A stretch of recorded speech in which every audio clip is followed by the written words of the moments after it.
நம்ம இன்றைக்கி சண்டே ஸ்பெஷலாக மட்டன் பிரியாணி பண்ண போகிறோம்.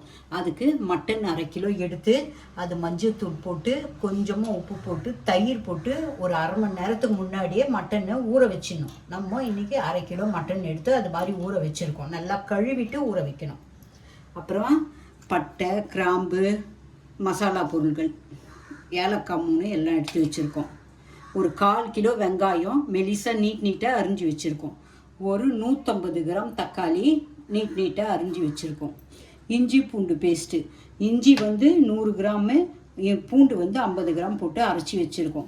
புதினா ஒரு கட்டில் பாதி கட்டு கிள்ளி வச்சுருக்கோம். அப்புறம் கொத்தமல்லியும் அதே மாதிரி பாதி கட்டு. பச்சை மிளகாய், இது பெரிய பெரிய பச்சை மிளகாவாக இருக்கிறதால ஒரு 5 பச்சை மிளகாய் எடுத்துருக்கோம்.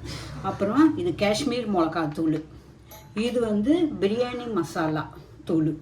அப்புறம் மட்டன், இது பாசுமதி அரிசி 3/4 கிலோ எடுத்து ஊற வச்சுருக்கோம். ஒரு 1/2 மணி நேரத்துக்கு முன்னாடியே இதையும் நம்ம ஊற வச்சிட்டோம். இப்போது இதை எப்படி செய்யறதுன்னு பார்க்கலாம். இப்போ கேஸில் குக்கரை வச்சுட்டு ஆன் பண்ணிவிட்டு வச்சுருக்கோம். குக்கர் காயிட்டோம். கழுவி வச்சதால் கொஞ்சம் தண்ணி இருக்குது, அது காயணும். இப்போ குக்கர் காஞ்சிச்சு. இதில் ஒரு 100 கிராம் அளவுக்கு ரீஃபைண்ட் ஆயில் நாங்கள் யூஸ் பண்ணுறோம். அதை தான் ஊற்றிக்கின்னு ஒரு 2 ஸ்பூன் அளவுக்கு நெய் போட்டுக்கலாம்.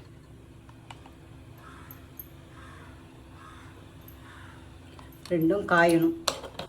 பட்டை, லவங்கம், ஸ்டார் பூ இதெல்லாம் இதில் போட்டுக்கலாம்.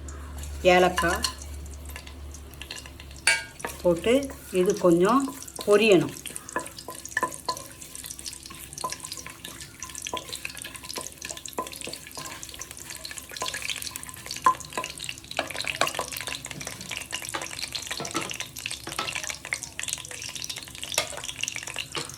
இதில் இப்போ நம்ம பொரியுது வெங்காயம் போட்டுக்கலாம்.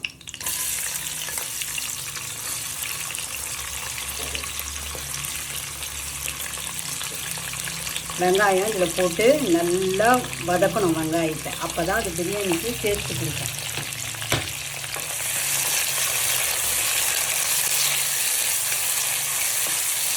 நல்லா கோல்டன் ப்ரௌன் ஆகிற வரைக்கும் வதக்கணும். காட்டுறேன். இப்போது இது நல்லா கோல்டன் ப்ரௌனாக வதங்கிச்சு வெங்காயம். இப்போ நம்ம இதில் தக்காளியை போட்டு போகிறோம். தக்காளியை போட்ட உடனே பச்சை மிளகாவும் அதிலே போட்டுடலாம். இஞ்சி பூண்டு பேஸ்ட்டும் போட்டுடலாம். போட்டுட்டு இதை நல்லா தக்காளி குழையிற வரைக்கும் நல்லா வதக்கணும். நல்லா குழைய தக்காளி வதங்கணும். அப்போ தான் அது பிரியாணிக்கு டேஸ்ட்டு கொடுக்கும்.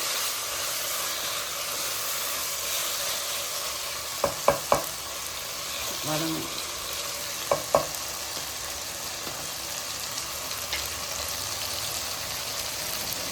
இது தக்காளியே தெரியாத அளவுக்கு நல்லா குழைய வதக்கிட்டோம். வதக்கிட்ட பிறகு இதில் நம்ம இப்போது புதினா, கொத்தமல்லி,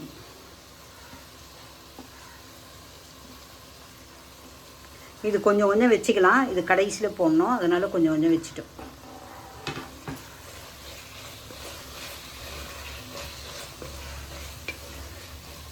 இதை வதக்கிட்டு புதினா கொத்தமல்லி வதங்கின உடனே காஷ்மீர் மிளகாத்தூள் போட்டுடலாம்.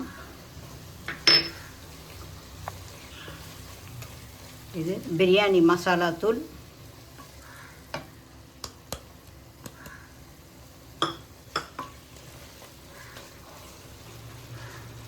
இல்லை இப்போ மஞ்சத்தூள், உப்பு கொஞ்சமாக போட்டு கலந்து இஞ்சி பூண்டு பேஸ்ட்டு போட்டு கலந்து வச்சுருக்கோம். இப்போ இதை இதில் போட்டுக்கலாம். மட்டனை போட்டு இதையும் சேர்த்து இதோட நல்லா கலரி எல்லாம் ஒன்றா சேர்ந்து வரா மாதிரி இதை நல்லா கலரி விடணும். கொஞ்சம் இதில் கொஞ்சம் நம்ம கொழுப்பும் கடையில் வாங்கும்போது மட்டன் வாங்கும்போது கொஞ்சம் கொழுப்பும் வாங்கியிருக்கோம். ஏன்னா அப்போ தான் இது நல்ல க்ரீமியாக பிரியாணிக்கு டேஸ்ட்டு கொடுக்கும். நமக்கு கொழுப்பு இல்லாமல் கறி மொட்டை வாங்கிட்டு வந்தால் பிரியாணி டேஸ்ட்டாக இருக்காது. கொஞ்சோண்டு கொழுப்பு வாங்கிக்கலாம். அதுக்குன்னு கொழுப்பு நிறைய போட்டுறாதீங்க, திகட்டிடும் அப்புறம் பிரியாணி. கொழுப்போடு இருந்தால் தான் இது டேஸ்ட்டு கொடுக்கும்.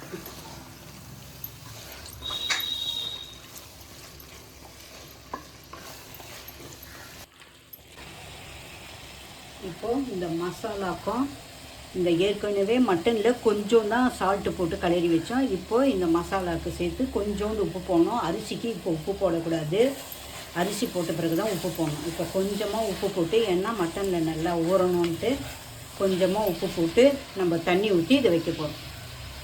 கொஞ்சம் வேகிற அளவுக்கு தண்ணி ஊற்றிக்கணும். கொஞ்சமாக தண்ணி ஊற்றுங்க. மட்டன் வேகிற அளவுக்கு தான் ஊற்றணும். அரிசி போடும்போது தான் அப்புறம் அரிசிக்கு அளந்து தண்ணி ஊற்றணும். 1/2 கிலோ மட்டனுக்கு ஏற்கனவே தயிர் ஊற்றி நம்ம பிசைஞ்சு வச்சுருக்கோம். 1/2 கிலோ மட்டனுக்கு ஒரு 1.5 டம்ளர் தண்ணி ஊற்றி மட்டனை வேக விடுவோம். இப்போ தண்ணி ஊற்றியாச்சு. நம்ம உப்பு காரம் எல்லாம் இப்போவே போட்டாச்சு. இப்போ நம்ம மூடி ஒரு 3 விசில் விட போகிறோம். இப்போ நல்லா ஸ்டீமர் வருது. இப்போ வெயிட்டை போட்டுருவோம். ஒரு 3 விசில் வரணும். கறி கொஞ்சம் ஹார்டாக இருக்க மாதிரி இருந்தால் 5 விசில் விடலாம். இது கொஞ்சம் இளங்கறியாக இருக்க தொட்டு 3 விசில் விட்டால் போதும். இப்போ இறக்கி நம்ம மட்டன் வெந்துச்சான்னு பார்க்கலாம்.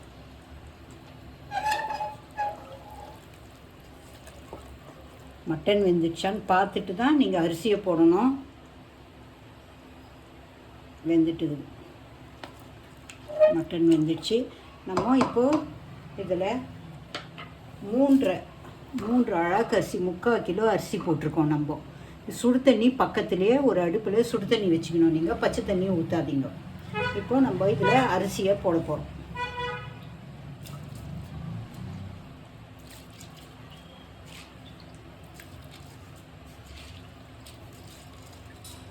தண்ணியை நல்லா இருத்துட்டு போடுங்க. 1/2 மணி நேரம் ஊற வச்சோம் பாசுமதி அரிசியை.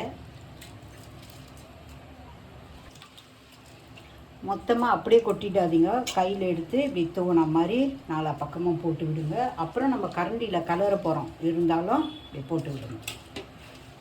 தண்ணி அளந்து இதுக்கு ஊற்றணும். நம்ம இப்போ பக்கத்தில் சுடு தண்ணி இருக்குது. இதில் 3 அழாக்கு நம்ம அரிசி போட்டிருக்கோம். 3/4 கிலோ அரிசி போட்டிருக்கோம். இப்போது அளந்து 1 கப்பு அரிசிக்கு 1.5 கப்பு தண்ணி விடணும். இது பக்கத்தில் சுடு தண்ணி இருக்குது. இதில்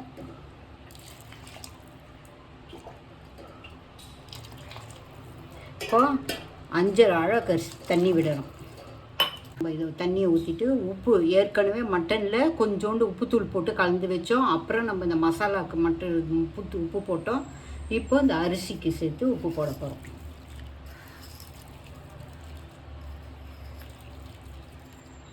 சிம்மில் வச்சு நல்லா இது பண்ணுங்கள். அப்புறம் கொதிக்கும் போது வாயில் கொஞ்சம் விட்டு பாருங்கள். உப்பு கம்மியாக இருந்தால் போட்டுங்க.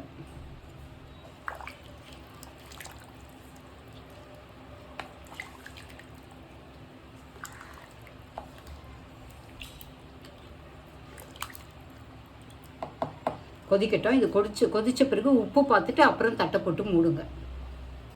இப்போ இது நல்லா கொதிக்குது. இப்போ நம்ம 1/2 மூடி லெமனை இதில் ஊற்றிடணும். விட்டு நம்ம கொஞ்சம் புதினா கொத்தமல்லி வச்சுருந்தோம் தெரியுங்களா, அதை மேலாக்க இப்படி தூவி விட்டுணும். தூவி விட்டுட்டு குக்கர் மூடி எடுத்து மூடிடலாம். உப்பு பாத்திரம் கரெக்டாக இருக்குது. குக்கர் மூடி எடுத்து மூடிடுங்க. நல்லா ஸ்டீமர் வந்த உடனே 1 விசில் விட்டு சிம்மில் வச்சு ஆஃப் பண்ணிடணும். 1 விசில் விட்டு நம்ம சிம்மில் வச்சு ஒரு 5 நிமிஷம் ஆஃப் பண்ணிட்டோம். இப்போ ஸ்டீமர்லாம் அடங்கிடுச்சு. இப்போ திறந்து உங்களுக்கு காட்ட போகிறேன்.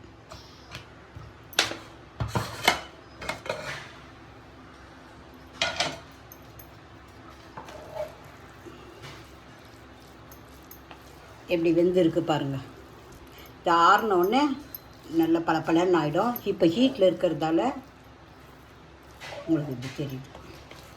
மட்டன் பிரியாணி தயார். உங்களுக்கு இப்போ தட்டில் வச்சு சர்வ் பண்ணி காட்டுறேன். இப்போ மட்டன் பிரியாணி தயாராகிடுச்சு. நம்ம வீட்லேயே மட்டனை ஊற வச்சு தயிரில் நம்ம இப்படி பண்ணோம்னா மட்டனும் இந்த பாருங்க பஞ்சு மாதிரி வெந்துச்சு பாருங்கள். வெந்துச்சு, சுவையாகவும் இருக்கும். நீங்கள் வீட்டிலே செஞ்சு பார்த்துட்டு எப்படி இருக்குன்னு கமெண்ட் செக்ஷனில் கமெண்ட் பண்ணுங்கள்.